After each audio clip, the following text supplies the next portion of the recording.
Buongiorno da Leandro Maggi, buongiorno da Rosolina Mare. Oggi siamo nella parte nord verso il campeggio Rosa Pineta e verso le foci dell'Adige. Quest'anno l'erosione della spiaggia si presenta in maniera ancora più accentuata degli altri anni e da alcune parti la battigia è completamente scomparsa. Si è cercato di arginare il fenomeno con centinaia o forse addirittura migliaia di sacchi di peso veramente gigantesco che sembrano quasi delle balene spiaggiate, ma sembrerebbe che questo non sia sufficiente.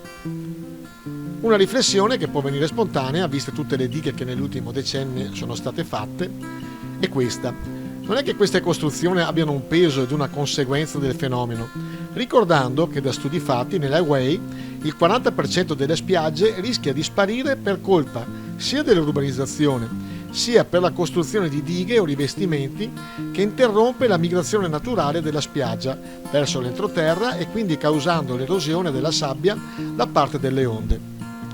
Naturalmente, se qualcuno ne sa di più, noi siamo a disposizione.